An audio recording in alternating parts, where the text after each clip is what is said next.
Hello guys, welcome to my YouTube channel get code. Last video में हमने अपना network theory का कुछ बेसिक कॉन्सेप्ट कवर किए थे, जिनमें हमने 3 टॉपिक्स कवर किए थे। आज हम इस वीडियो में सबसे पहले टॉपिक थर्ड का कुछ इंपॉर्टेंट पॉइंट्स डिस्कस करने जा रहे हैं, जो कि लास्ट वीडियो में रह गए थे। तो सबसे पहले हम वो टॉपिक कवर कर लीजिए। तो चलिए शुरू करते हैं।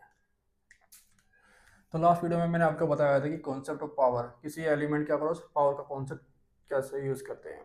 ठीक है, तो सबसे पहले हम एक एलिमेंट ले लेते हैं एक्स। यहाँ पे हम दो केस एज्यूम करेंगे।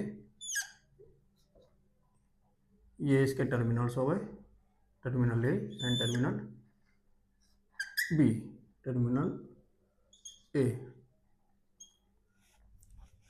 ये हमारा सेकंड केस हो गया। ये हमारा टर्मिनल हो गया एक्स, सॉरी एलिमेंट एक्स, और ये इसके terminals A and B, A and B.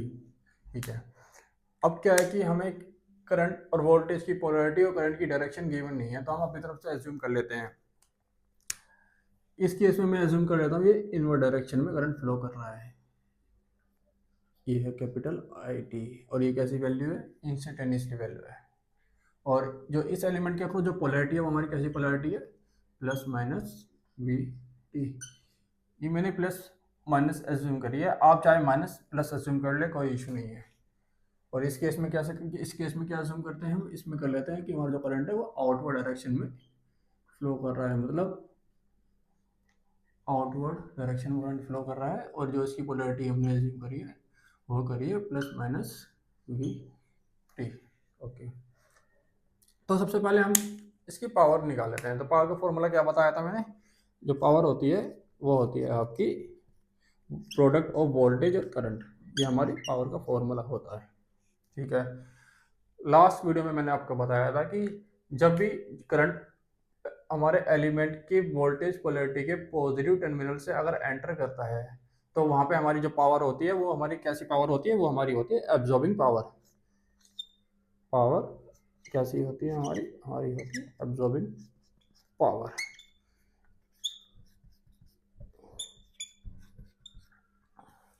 और यहाँ पे देखिए जो हमारी जो वोल्टेज है एलिमेंट के अक्रॉस, जो वोल्टेज है ये हमारी पॉजिटिव भी हो सकती है और नेगेटिव भी हो सकती है। सिमिलरली हमारी क्या है कि करंट की भी पोलैरिटी पॉजिटिव भी हो सकती है और नेगेटिव भी हो सकती है। तो इन दोनों की पोलैरिटी के अकॉर्डिंग हमारी पावर क्या आएगी, या तो पॉजिटिव आएगी या नेगेटिव आएगी। और मैंने आपको कल बताया था कि जो हमारी एक्चुअल पावर होती है, जो हमारी एक्चुअल जो पावर होती है किसी भी एलिमेंट के अक्रॉस, वो ऑलवेज कैसी होती है, पॉजिटिव। ये याद रखना, जो हमारे एलिमेंट के अक्रॉस जो पावर होती है वो हमेशा कैसी होनी चाहिए, पॉजिटिव होनी चाहिए। वो हमारी एक्चुअल पावर होती है। ठीक है, अब ये देखिए यहाँ पे हमारी पावर क्या आ रही है, पॉजिटिव आ रही है। ये हमने एज्यूम कर लिया कि हमारे जो करंट और वोल्टेज है इनकी पोलैरिटी हमारी प्लस लेके चलते हैं हम।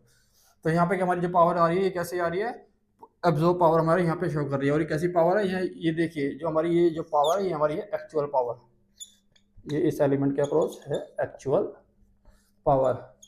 एक्चुअल पावर क्यों, क्योंकि ये जो हमारी जो पावर आ रही है एब्जॉर्बिंग पावर, ये हमारी पॉजिटिव आ रही है। और पॉजिटिव पावर हमेशा एक्चुअल पावर होती है। ठीक है, देखिए ये एलिमेंट यहाँ पे क्या शो कर रहा है, ये एक्चुअल में क्या कर रहा है, ये एब्जॉर्ब कर रहा है पावर को। या हम कह सकते हैं कि ये एलिमेंट और क्या कर रहा है, ये एलिमेंट डिलीवर कर रहा है पावर को, डिलीवर कर रहा है minus V into I T. देखो ये एलिमेंट या तो एब्जॉर्ब करेगा या डिलीवर करेगा। एक्चुअली में यहाँ पे ये एलिमेंट कर क्या रहा है, ये हमारी पावर को एब्जॉर्ब कर रहा है, या फिर हम ये कह सकते हैं कि ये minus power, minus VT power को डिलीवर कर रहा है। अब सेकंड केस में देखते हैं हम, यहाँ पे जो हमारा करंट है एलिमेंट के वोल्टेज के पॉजिटिव टर्मिनल से लीव कर रहा है, लीव कर रहा है। तो यहाँ पे हमारी जो पावर है, कैसी पावर है, ये यहाँ पे जो हमारी पावर है ये हमारी डिलीवरी पावर है। कैसी पावर है, ये हमारी डिलीवरिंग पावर है, V इंटू में आई। यहाँ भी हमारा जो वोल्टेज है पॉजिटिव भी हो सकता है या नेगेटिव भी हो सकता है। और सेम फॉर करंट, पॉजिटिव भी हो सकता है और नेगेटिव भी हो सकता है। ठीक है, और ये कैसी पावर है हमारी इस एलिमेंट के क्रॉस, ये हमारी एक्चुअल पावर है क्योंकि ये पॉजिटिव है। ये हमारी कैसी पावर है, ये हमारी एक्चुअल पावर है जो कि ये एलिमेंट शो कर रहा है, ये हमारी एक्चुअल पावर है। या फिर हम कह सकते हैं कि ये एलिमेंट क्या कर रहा है, ये एलिमेंट पावर को एब्जॉर्ब कर रहा है minus V into I. Element या तो पावर को एब्जॉर्ब करेगा या डिलीवर करेगा। इस फर्स्ट केस में क्या हो रहा है, जो ये हमारा एलिमेंट है करंट पॉजिटिव टर्मिनल से एंटर कर रही है, तो ये हमारा क्या है कि पावर को एब्जॉर्ब कर रहा है। और ये पावर हमारी कैसी आ रही है, पॉजिटिव पावर आ रही है। और पॉजिटिव पावर को हम क्या बोलते हैं, एक्चुअल पावर, जो कि ये एलिमेंट हमारे एक्चुअल में क्या है कि पावर को एब्जॉर्ब कर रहा है। या हम कह सकते हैं कि ये पावर एब्जॉर्ब ना करके माइनस वी इंटू आई को पावर को डिलीवर कर रहा है सर्किट के अंदर। और इस केस में क्या है कि जो हमारा ये जो करंट है वो हमारा पॉजिटिव टर्मिनल से मूव कर रहा है, पॉजिटिव टर्मिनल से बाहर जा रहा है। तो इसमें क्या है, जो हमारी जो पावर निकल के आई है इस एलिमेंट की, वो हमारी कैसी है, पावर डिलीवरी पावर है। और ये पावर भी कैसी है, पॉजिटिव। तो मतलब ये जो एलिमेंट है एक्चुअल में ये कर क्या रहा है, ये एक्चुअल में पावर को डिलीवर कर रहा है। या हम कह सकते हैं कि ये हमारी minus V into I power को एब्जॉर्व कर रहा है। तो ये दो केस है हमारे कॉन्सेप्ट ऑफ पावर्स के। कुछ इंपॉर्टेंट पॉइंट्स,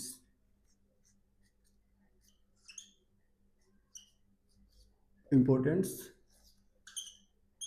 पॉइंट्स। तो चलिए शुरू करते हैं। जो सबसे पहला हमारा पॉइंट है, ये मैंने आपको कल भी बताया था, इन होल सर्किट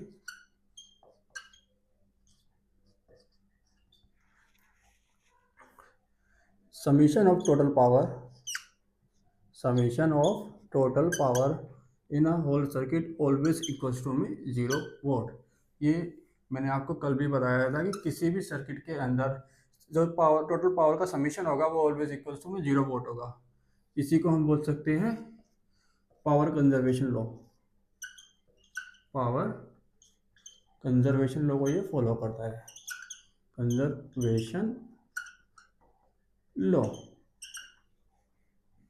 या हम ये भी कह सकते हैं कि किसी भी होल सर्किट के अंदर जो समीशन होगा टोटल एनर्जी का, वो हमेशा 0 जूल के इक्वल होगा। इसको हम बोल सकते हैं energy conservation law. Energy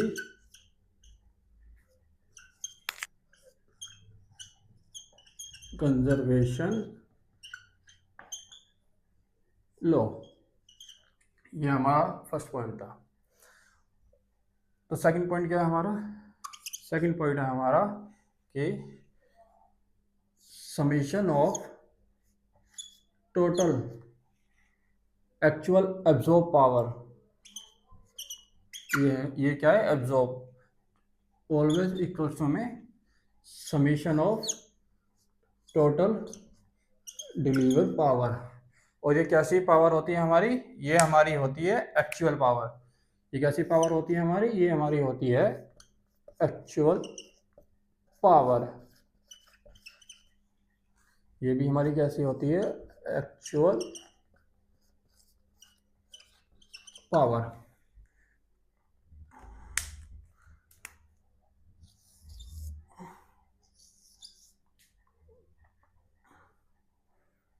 first point क्या है कि in a whole circuit summation of total power always equals to में 0 वोल्ट। ये हमारा पावर कंजर्वेशन लॉ फॉलो करता है। या हम कह सकते हैं कि summation of total energy in a whole circuit always equals to में 0 जूल्स। ये हमारे एनर्जी कंजर्वेशन लॉ फॉलो करता है।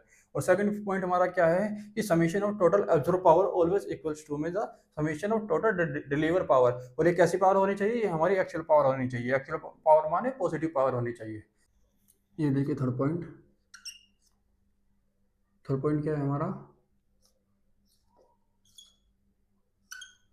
for a part of a circuit, for a part of a circuit energy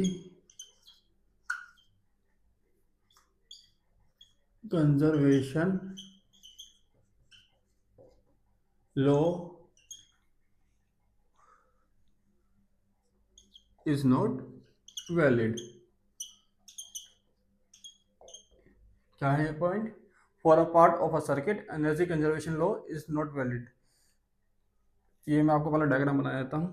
ये देखिए, ये हमारा एक हो गया सोर्स, वोल्टेज सोर्स, ये हमारा हो गया रेजिस्टेंस,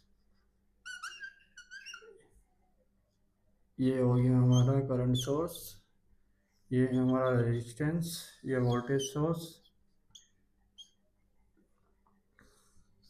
ये रेजिस्टेंस,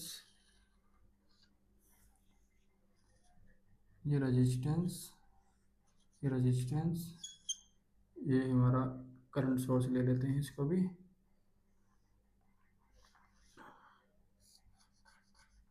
ये रेजिस्टेंस, ये हमारा सर्किट है। ठीक है, ये हमारा R1, R2, R3, R4 और ये हमारा R5। ये हमारा वोल्टेज 1, वोल्टेज 2, ये करंट 1 और ये करंट 2। तो हमारा ये सर्किट गिवन है। अब जो हमारा थर्ड पॉइंट है, for a part of a network, for a part of a circuit energy conservation law is not valid. अब देखिए हम क्या करते हैं यहाँ पे,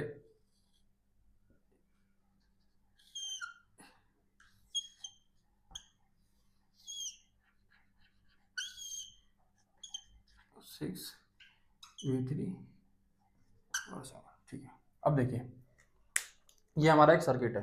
अब क्या करते हैं हम कि इस सर्किट में से हम कुछ एक पोर्शन को बाहर निकाल लेते हैं। कौन सा पोर्शन ले लेते हैं? ये वाला पोर्शन ले लेते हैं इसका।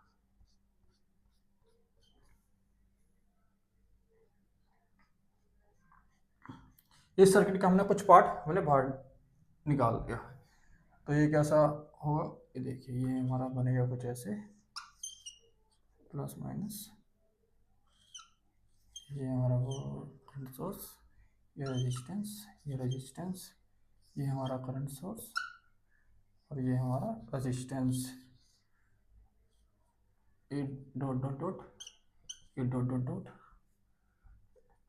डॉट डॉट डॉट और ये डॉट। ठीक है, ये हमारा करंट हो गया। ये रेजिस्टेंस हमारा R4 था, ये हमारा R3 था, ये हमारा R5 था, ये V2 था और ये हमारा R2 था और ये I1 और ये I2। देखिए हमने क्या किया, इस सर्किट में से हमने ये पोर्शन बाहर निकाल लिया।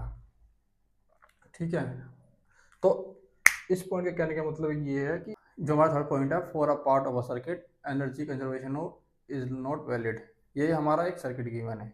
इस सर्किट के अंदर से हमने क्या है कि इतने पार्ट को हमने सेपरेट कर दिया, अलग निकाल लिया, और अब हमने क्या करा कि इस पे हम एनर्जी कंजर्वेशन लॉ लगा रहे हैं। तो अगर हम किसी भी सर्किट के पार्ट के ऊपर एनर्जी कंजर्वेशन लॉ लगाएंगे तो वो हमारा जो एनर्जी कंजर्वेशन जो लॉ है वो हमारा वैलिड नहीं होगा। For a part of circuit energy conservation is not valid। ठीक है, अगर हम इस पूरे होल सर्किट पे लगाते हैं, for a whole circuit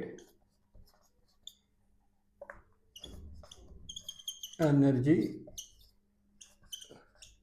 conservation is valid, तो पूरे सर्किट के ऊपर जो हमारा एनर्जी कंजर्वेशन है वो वैलिड रहता है। अगर हम सर्किट के किसी पार्ट के ऊपर एनर्जी कंजर्वेशन लगाते हैं तो हमारा वैलिड नहीं होता। फोर्थ पॉइंट है हमारा resistance. Resistance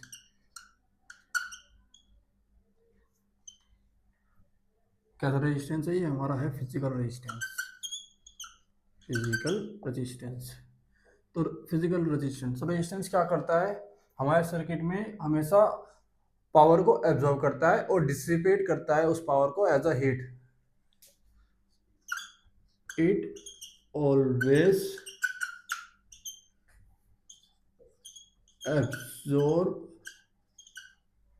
power in a circuit and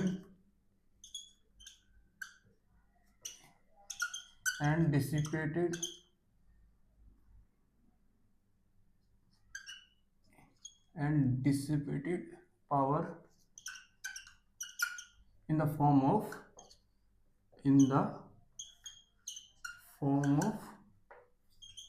heat.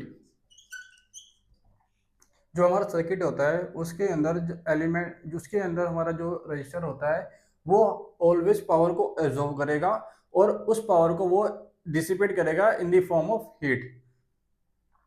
ये हमारा फोर्थ पॉइंट था रेजिस्टेंस का, कि पावर को वो एब्जॉर्ब करेगा और हीट की फॉर्म में उसको डिसिपेट करेगा। ठीक है, अब ये हमारा fifth point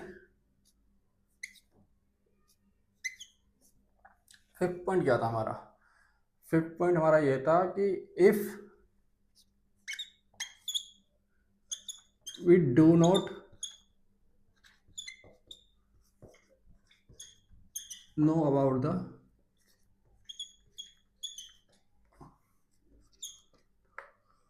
polarity of voltage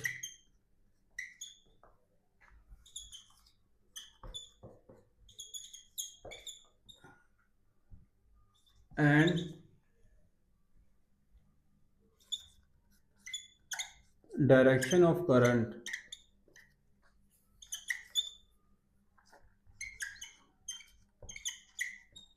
of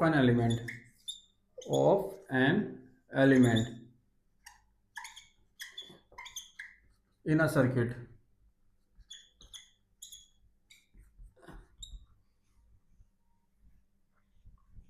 so assume that by default, so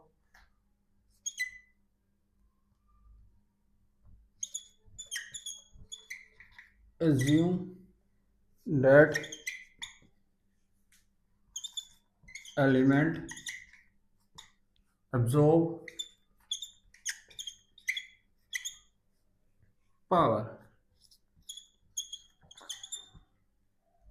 अगर हमारे सर्किट में हमें गिवन, अगर हमें नहीं पता कि एक कोई भी एलिमेंट की पोलैरिटी क्या है, वोल्टेज की पोलैरिटी क्या है या फिर डायरेक्शन ऑफ करंट क्या है उस एलिमेंट के अक्रॉस, तो हम क्या एज्यूम करेंगे कि वो एलिमेंट पावर को एब्जॉर्ब कर रहा है। यानी कि हमने एक एलिमेंट ले लिया एक्स को, हमें नहीं पता इसकी वोल्टेज की पोलैरिटी क्या है और करंट की डायरेक्शन क्या है, तो हमेशा हम एज्यूम करेंगे कि जो ये एलिमेंट है इसकी इसमें क्या है कि जो पावर है हमारी हमेशा ऑब्जर्विंग पावर शो करेगा।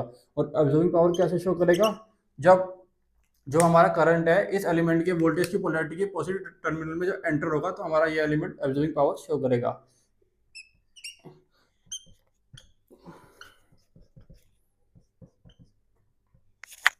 तो ये क्या है कि जब हमारा एलिमेंट के अक्रॉस जो वोल्टेज की पोलैरिटी है और करंट जो है पॉजिटिव टर्मिनल से एंटर कर रहा है, तो ये हमारा कैसी पावर शो करेगा? ये हमारी एब्जॉर्बिंग पावर शो करेगा, एब्जॉर्बिंग पावर शो करेगा। तो ये हमारे कुछ इंपॉर्टेंट पॉइंट्स है जो हमारे लास्ट लेक्चर में रह गए थे, तो इनको मैंने कवर कर लिया है। टॉपिक फोर्थ क्या है हमारा? Ohm's law. क्या है टॉपिक हमारा? Ohm's law. जो हमारे इसमें क्या है कि एक तो होगा हमारा open circuit and short circuit. ये है हमारा टॉपिक फोर्थ, ओम्स लॉ। ठीक है, तो सबसे पहले हम एक रेजिस्टेंस ले लेते हैं। ये हमने एक रेजिस्टेंस ले लिया, ये इसके टर्मिनल्स हो गए, टर्मिनल ए और ये टर्मिनल बी। ठीक है, ये हमारा क्या है कि एक रेजिस्टेंस है जिसकी ऐसा यूनिट है ओम। हमने एज्यूम कर लिया कि करंट इस डायरेक्शन में फ्लो कर रहा है, ये हमारा क्या है? ये हमारा है करंट। और मैंने आपको बताया था कि जो हमारा रेजिस्टेंस होता है सर्किट के अंदर ऑलवेज पावर को एब्जॉर्व करता है। तो पावर को एब्जॉर्व करने का मतलब जो हमारे इस रेजिस्टेंस के अक्रॉस वोल्टेज की जो पोलैरिटी होगी और उसके जो टर्मिनल्स होंगे, पॉजिटिव नेगेटिव टर्मिनल्स, वो इस प्रकार होंगे। अब ये क्या है कि हमारा एनर्जी एब्जॉर्व कर रहा है। तो ओम्स लॉ क्या होता है? ओम्स लॉ होता है V इंटू में ये हमारा ओम्स लॉ होता है। इसको हम दो तरह से लिख सकते हैं, या तो हम लिख सकते हैं V is proportional to I, या फिर I is proportional to V। दोनों सेम ही बात है, आप कोई सा भी लिखें, दोनों सेम ही बात है। बस क्या है कि प्रोपोर्शनलिटी कांस्टेंट का डिफरेंस आ जाता है। जैसे कि इस वाले केस में क्या होता है, इसमें जो हमारा प्रोपोर्शनलिटी कांस्टेंट आता है वो आता है आपका प्रोडक्ट ऑफ I इंटू में R। ये हमारा प्रोपोर्शनलिटी कांस्टेंट है, ये R रेजिस्टेंस।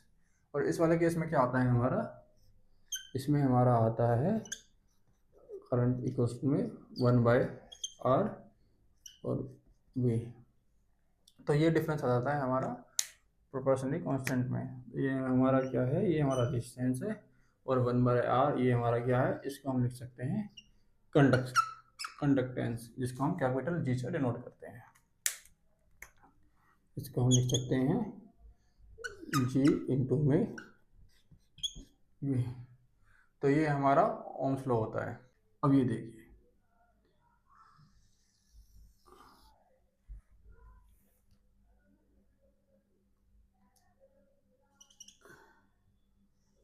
हम ग्राफ बनाते हैं V वर्सेस I और I versus V, I versus V, इसका हम ग्राफ बनाते हैं। देखिए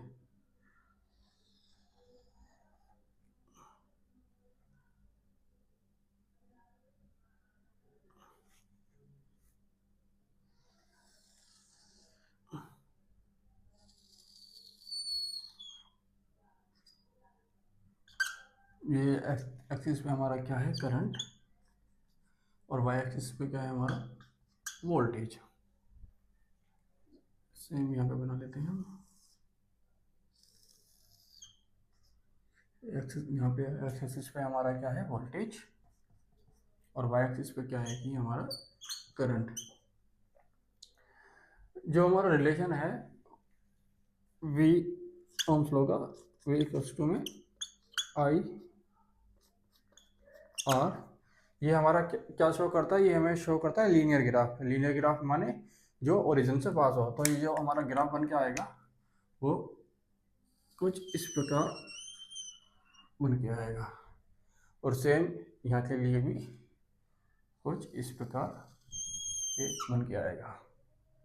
ठीक है, अब ध्यान से देखिए, हमारी लाइन की एक इक्वेशन होती है y इक्वल्स टू में mx, ये लीनियर लाइन इक्वेशन होती है।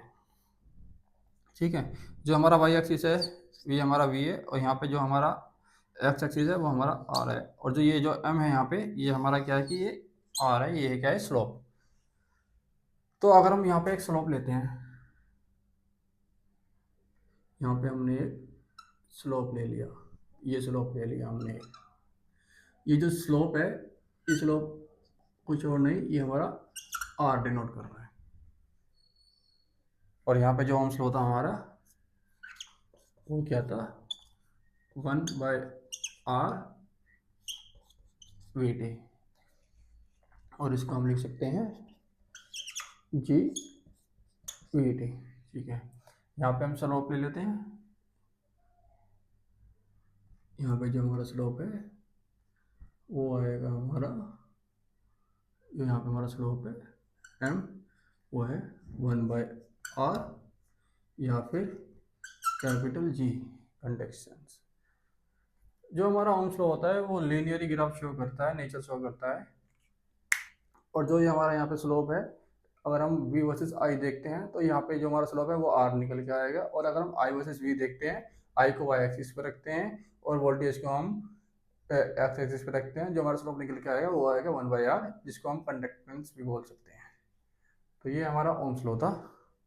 क्वेश्चन में क्या है कि हमें जो ग्राफ गिवन रहता है, ज़्यादातर जो एग्जाम में जो हमें ग्राफ गिवन रहते हैं वो हमें दिए रहते हैं आई वर्सेस वी की फॉर्म के अंदर। मतलब कि एक्स एक्सिस पे हमारा वोल्टेज गिवन रहता है और वाई एक्सिस पे हमारा करंट गिवन रहता है। तो हम भी यहाँ पे हम भी जो ग्राफ लेंगे वो कैसा ग्राफ लेंगे, आई वर्सेस वी की फॉर्म में। आगे बढ़ते हैं, नोट करिए।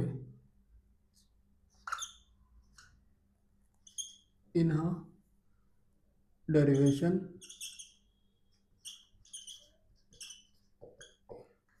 we prefer to use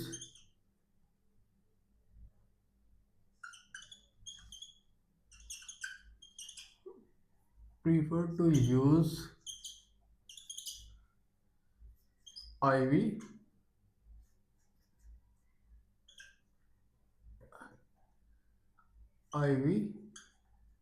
curve.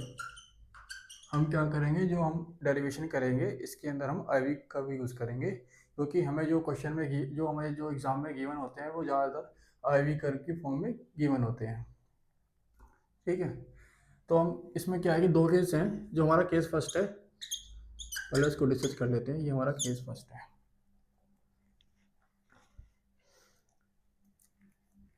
Straight line की इक्वेशन क्या होती है, y इक्वल्स टू में एम एक्स, ये हमारी स्ट्रेट लाइन की इक्वेशन होती है। इसमें से हम स्लोप लेफ्ट साइड ले लेते हैं, ये हमारा हो जाएगा del y over del X, ये हमारे स्लोप की एक वैल्यू हो गई। ठीक है, तो हम यहाँ पे पहले क्या है कि IV कर्व बना लेते हैं।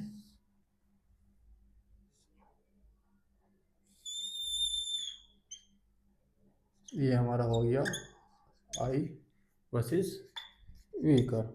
ठीक है, ये हमारा I वर्सेस V कर्व हो गया।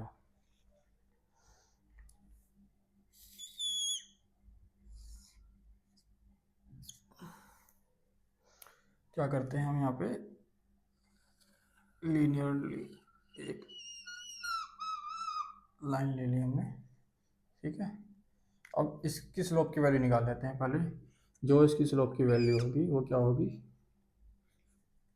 जो IV कर्व का जो हमारा ओम फ्लो का फॉर्मूला बताया था वो था आपका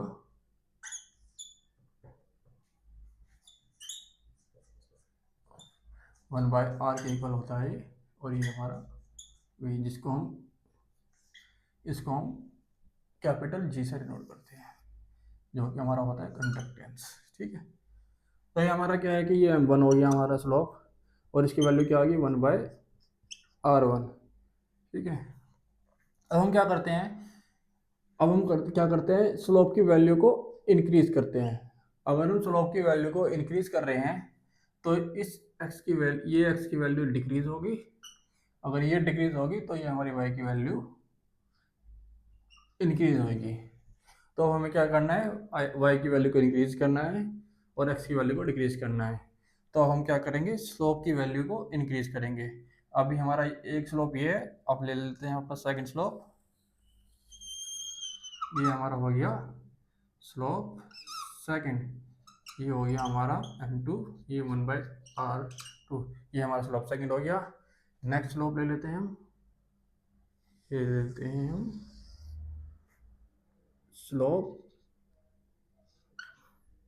3 1/r3।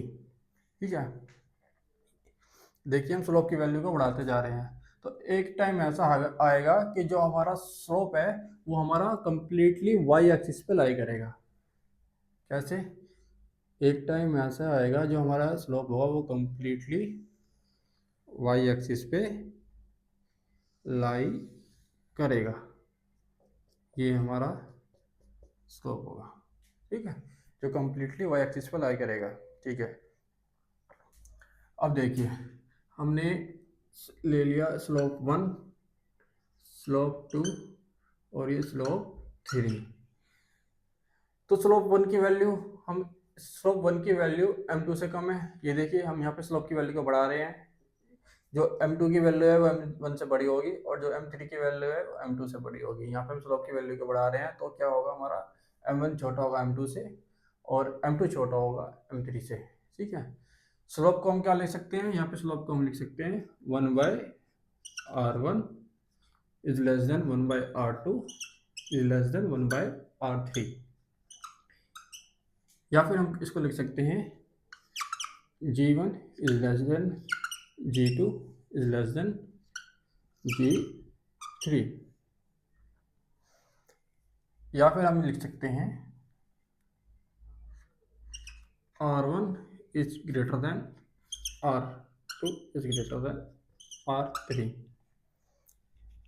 देखिए, अगर हमारे स्लोप 1 की वैल्यू सबसे कम है तो उसके रेजिस्टेंस की वैल्यू सबसे ज़्यादा होगी, और अगर हमारा स्लोप 3 है उसकी वैल्यू सबसे ज़्यादा है तो सबसे कम उसकी रेजिस्टेंस की वैल्यू होगी।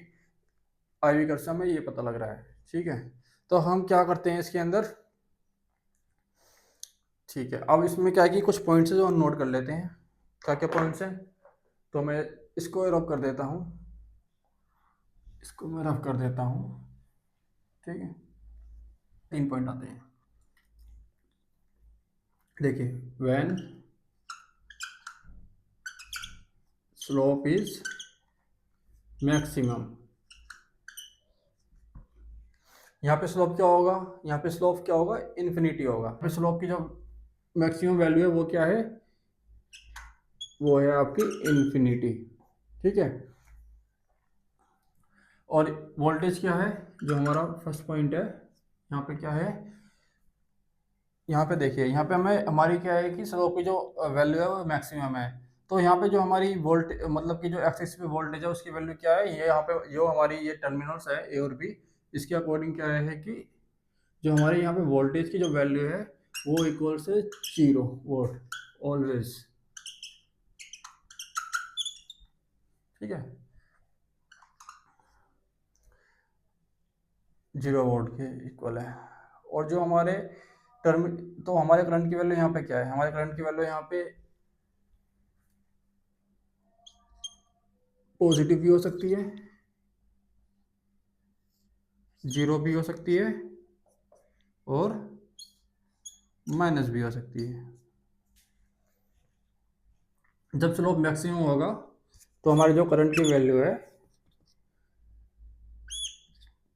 पॉजिटिव भी हो सकती है, 0 भी हो सकती है, और नेगेटिव भी हो सकती है।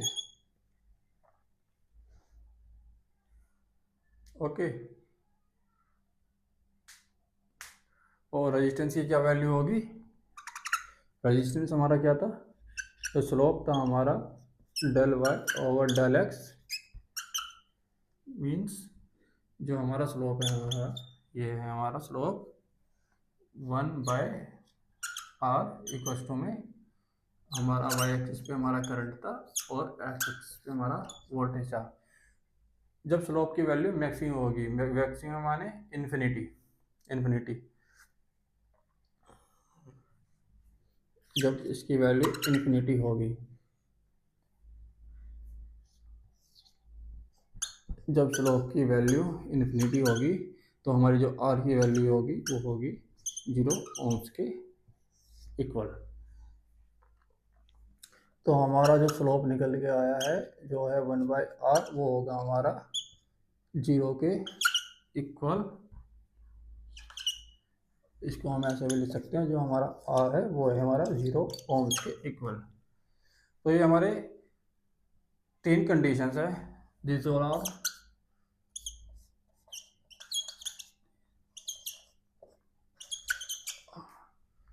necessary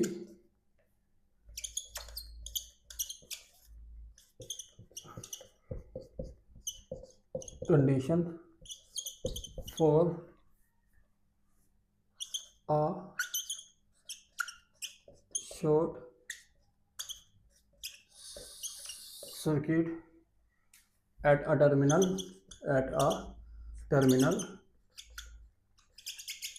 A and B, A। देखिए, इस IV कर्व में क्या है कि हमें I और B का कर्व दे रखा है। यहाँ पे हमने क्या है कि स्लोप ले लिया M1। अब हम क्या कर रहे हैं, स्लोप की वैल्यू को इंक्रीज कर रहे हैं। स्लोप की वैल्यू को हम इंक्रीज कर रहे हैं तो मतलब कि क्या है कि जो हमारा एक्स एक्सिस पे है, मतलब कि जो हमारा वोल्टेज है उसकी वैल्यू को हम डिक्रीज करते जा रहे हैं, और जो वाई एक्सिस पे करंट उसकी वैल्यू को हम इंक्रीज करते जा रहे हैं। ठीक है, तो यहाँ पे जो M1 है इसकी इसकी वैल्यू, यहाँ पे जो M1 है इसकी स्लोप को अब क्या है कि हम स्लोप की वैल्यू को इंक्रीज करते जा रहे हैं। ये M1 है, ये M2 है, ये M3 है। अभी देखिए, M1 छोटा M2 से और M2 छोटा M3 से, तो स्लोप जब हमारा मैक्सिमम होगा, मैक्सिमम कब होगा, जब स्लोप जो स्लोप है हमारा क्या है कि वाई एक्सिस पर लाई करेगा। वाई एक्सिस पर लाई करने का मतलब इन्फिनिटी पर लाई करेगा। तो इसमें हमारे 3 पॉइंट्स निकल के आते हैं। इसमें क्या है कि जब हमारा स्लोप वाई मैक्सिमम है, जब स्लोप हमारा मैक्सिमम है, तो इस पॉइंट पे क्या है कि जो करंट की जो वैल्यू, सॉरी करंट नहीं, जो वोल्टेज की जो वैल्यू है वो हमारी कितनी है, 0 वोल्ट, वो ऑलवेज रहेगी 0 वोल्ट। और जो हमारा इस एक्सिस पे जो हमारा करंट है, पॉजिटिव भी हो सकता है, नेगेटिव भी हो सकता है और जीरो भी हो सकता है। और जो हमारा जो रेजिस्टेंस निकल के आ रहा है, जब स्लोप की वैल्यू मैक्सिमम है मतलब इन्फिनिटी है, जो हमारा स्लोप निकल के, जो रेजिस्टेंस की जो वैल्यू निकल के आ रही है वो हमारी आ रही है 0 ohms। तो ये बेसिकली 3 कंडीशन होती है शॉर्ट सर्किट की एट अ टर्मिनल ए और बी केस। सेकेंड,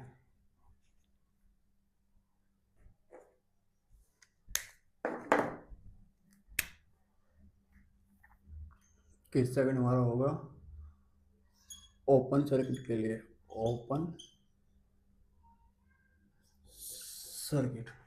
ठीक है, कर्व ले लेते हैं। सबसे पहले हम अपना आई वी कर्व, ये हमारा हो गया आई वी कर्व, ये हमारा हो गया आई, ये हमारा हो गया वी। ठीक है, यहाँ भी सबसे पहले देख लेते हैं आई और वी की, चलो वो लिखते हैं बाद में। सबसे पहले स्लोप ले लेते हैं, हम एक स्लोप ले लेते हैं। एक स्लोप ये हो गया, एक स्लोप ये हो गया और एक स्लोप ये हो गया। ठीक है,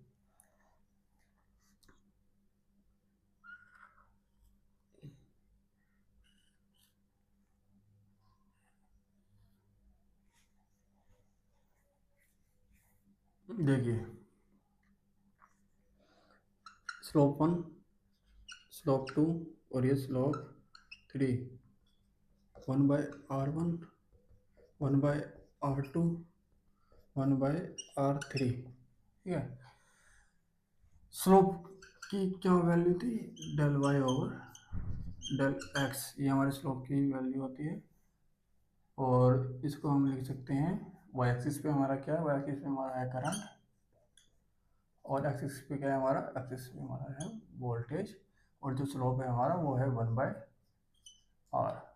इसको हम ऐसे लिख सकते हैं। अब ओपन सर्किट कंडीशन में हम क्या करते हैं, अब हम क्या करेंगे, स्लोप की वैल्यू है उसको हम क्या है डिक्रीज करेंगे। ध्यान दीजिए, जो स्लोप है इसकी वैल्यू को अब हम डिक्रीज करेंगे। अगर स्लोप की वैल्यू को हम डिक्रीज करते हैं तो हमें एक्स की वैल्यू को इंक्रीज करना पड़ेगा और वाई की वैल्यू को डिक्रीज करना पड़ेगा। ध्यान दीजिए, अब हमें क्या करना है ओपन सर्किट कंडीशन में, अब हम क्या करेंगे, स्लोप की वैल्यू को डिक्रीज करेंगे। अगर हमें स्लोप की वैल्यू को डिक्रीज करना है तो हमें वाई की वैल्यू को इंक्रीज करना पड़ेगा, वाई की वैल्यू को इंक्रीज करना पड़ेगा, यानी सॉरी, वाई की वैल्यू को डिक्रीज करना पड़ेगा और एक्स की वैल्यू को इंक्रीज करना पड़ेगा। ठीक है, तो सबसे पहले लिख ले, तो सबसे पहले हम स्लोप ले लेते हैं, स्लोप 1, स्लोप 2, स्लोप 3। तो m1 सबसे बड़ा है स्लोप, फिर m2 बड़ा है और सबसे छोटा है m3। ठीक है, अब हम लिख लेते हैं रेजिस्टेंस की वैल्यू, R1 1/r2 1/r3। ठीक है, या फिर हम इसको ऐसे कर सकते हैं, R1 is less than R2 is less than R3। या हम लिख सकते हैं G1 is greater than G2 is greater than G3। जब स्लोप की वैल्यू, स्लोप 1 की वैल्यू ग्रेटर देन होगी तो उसके रेजिस्टेंस की वैल्यू लेस देन होगी और कंडक्टेंस की वैल्यू ग्रेटर देन होगी। ठीक है, तो हमारा इसको ध्यान देना। ठीक है, अब क्या है कि इसमें भी हमारे 3 पॉइंट्स निकल के आते हैं। देखिए स्लोप की वैल्यू धीरे धीरे धीरे धीरे धीरे धीरे धीरे धीरे धीरे करके डिक्रीज हो रही है। डिक्रीज होने का मतलब क्या है कि एक टाइम ऐसा आएगा कि जो हमारी स्लोप की वैल्यू है वो एक्स एक्सिस पे लाई करेगी, यानी कि एक टाइम ऐसा आएगा, इसको मैं डार्क कर रहा हूँ, जो हमारी स्लोप की वैल्यू है वो हमारा क्या है कि एक्स एक्सिस पे लाई करेगी। ठीक है, और इस केस में जो हमारी स्लोप की वैल्यू होएगी वो क्या होगा, मिनिमम होगी। Slope value is minimum. Minimum कितनी मिनिमम हो सकती है, 0। स्लोप की वैल्यू मिनिमम कितनी हो सकती है, 0 हो सकती है। तो यहाँ भी हमारे क्या है कि 3 केस निकल के आएंगे। जो पहला केस है वो है आपका, जो यहाँ पे जो आपका वोल्टेज होगा अक्रॉस द टर्मिनल ए और बी, किसी भी टर्मिनल ए और बी हमने एज्यूम कर रखी हैं। तो यहाँ पे जो स्लोप जो आपकी वोल्टेज होगा ये आपका या तो पॉजिटिव हो सकता है,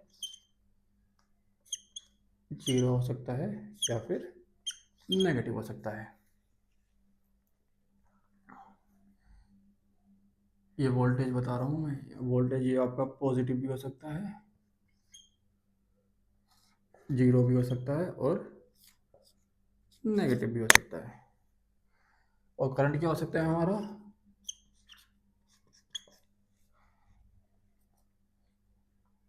करंट आपका क्या हो सकता है, यहाँ पे देखिए करंट की स्लोप हमारा क्या है कि एक्स एक्सिस पे है, और करंट की वैल्यू क्या है हमारी यहाँ पे 0। करंट हमेशा 0 एम्पियर शो करेगा, ये हमारा ऑलवेज ऑलवेज 0, ठीक है। और हमारा थर्ड पॉइंट क्या है, थर्ड पॉइंट क्या है, जब स्लोप की वैल्यू मिनिमम होगी, मतलब जो हमारा जो स्लोप होगा इक्वल्स में 0 होगा, तो रेजिस्टेंस की वैल्यू क्या आएगी, जब हमारा स्लोप मतलब कि m इक्वल्स में 1/r है, जब हमारा स्लोप 0 होगा तो जो हमारी रेजिस्टेंस की वैल्यू निकल के आएगी वो आएगी हमारी इन्फिनिटी। इन्फिनिटी निकल के आएगी रेजिस्टेंस की वैल्यू। तो ये 3 कंडीशन है, यहाँ पे मैं लिख देता हूँ।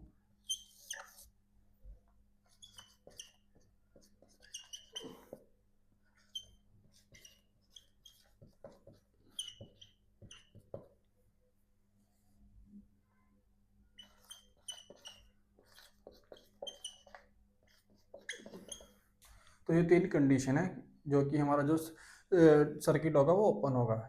कौन कौन सी है, उस केस में जो हमारे वोल्टेज ओपन सर्किट में क्या है कि हमारा वोल्टेज है उसकी जो वैल्यू है वो या तो पॉजिटिव हो सकती है, 0 हो सकती है, नेगेटिव हो सकती है।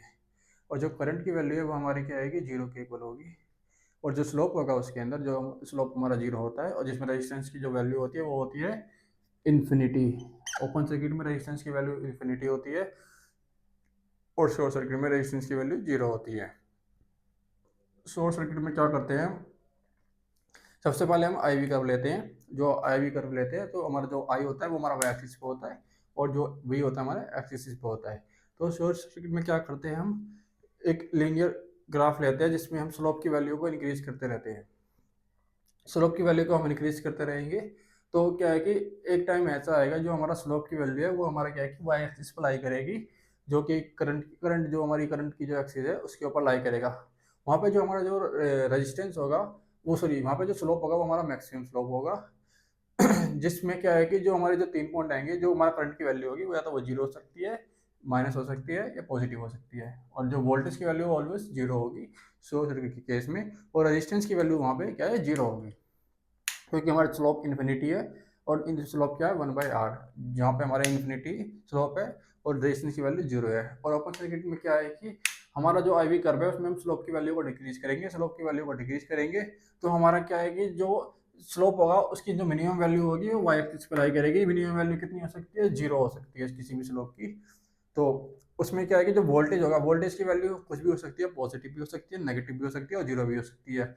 और करंट की वैल्यू जब स्लोप हमारा मिनिमम होगा तो करंट की वैल्यू हमारी क्या होगी, 0, ये ऑलवेज होगा। और जो स्लोप होगा हमारा वो 0 के इक्वल है, जिसके कारण क्या है जो रेजिस्टेंस की वैल्यू है वो हमारी कितनी निकल गई, इन्फिनिटी। तो ओपन सर्किट में रेजिस्टेंस की वैल्यू इन्फिनिटी होती है, करंट की वैल्यू 0 होती है, और वोल्टेज पॉजिटिव, नेगेटिव, ये माइनस कुछ भी हो सकता है। और क्लोज सर्किट में क्या होगा, वोल्टेज की वैल्यू 0 होगी, करंट पॉजिटिव, नेगेटिव और माइनस कुछ भी हो सकता है, और रेजिस्टेंस की वैल्यू 0 होगी। तो ये हमारी 2 केस थे, ओपन सर्किट और शॉर्ट सर्किट। आई होप आपको ये समझ आए होंगे।